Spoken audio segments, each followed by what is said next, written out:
mid-20th century, the City of London experienced a notorious environmental disaster known as the Great Smog of 1952. This severe air pollution event had a significant impact on the city and its inhabitants, leading to widespread health issues, loss of life, and ultimately catalyzing important changes in environmental regulations. The Great Smog descended upon London in December 1952 and lasted for nearly a week. The city was already grappling with the aftermath of World War II, with limited resources and a high demand for coal to meet energy needs. The prevailing weather conditions during that period exacerbated the situation, as a high-pressure system settled over the city, trapping pollutants close to the ground. The primary cause of the smog was the excessive burning of coal, which released large amounts of smoke, soot, and sulfur dioxide into the air. Domestic coal fires, industrial emissions, and the widespread use of coal for heating and power generation all contributed to the high levels of pollution. Additionally, the absence of wind prevented the dispersal of pollutants, leading to the formation of a dense and toxic fog. As the smog thickened, visibility plummeted to just a few meters, causing chaos on the streets. Traffic came to a standstill, public transportation was severely disrupted, and pedestrians struggled to navigate through the dense haze. The smog also infiltrated buildings, seeping into homes, schools, and workplaces, making it difficult to breathe and causing eye irritation. The health consequences of the London smog were devastating.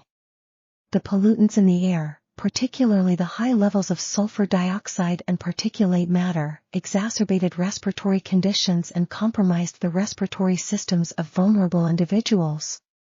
Hospitals were inundated with patients suffering from respiratory distress, and the mortality rate skyrocketed. In the immediate aftermath of the Great Smog, it was estimated that thousands of people died prematurely due to the pollution.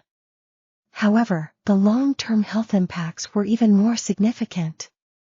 Studies conducted in the years following the smog event linked it to increased rates of respiratory illnesses, cardiovascular diseases, and even lung cancer. The elderly, young children, and individuals with pre-existing health conditions were the most vulnerable. The severity and impact of the Great Smog prompted the British government to take swift action. The Clean Air Act of 1956 was enacted, which aimed to reduce air pollution by regulating emissions from industrial sources and promoting the use of cleaner fuels. The Act also encouraged the adoption of smokeless zones and introduced measures to improve home heating systems.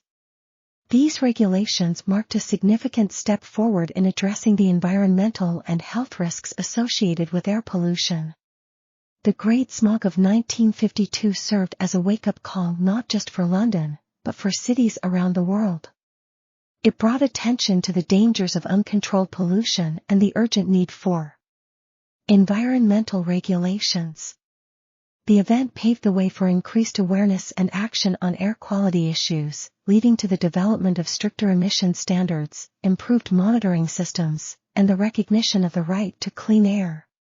Today, London has made significant progress in reducing air pollution through the implementation of cleaner technologies, stricter regulations, and public awareness campaigns.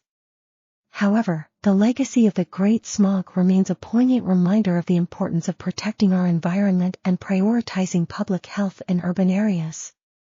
Alright folks, for more videos subscribe to Oddity and hit that bell icon too.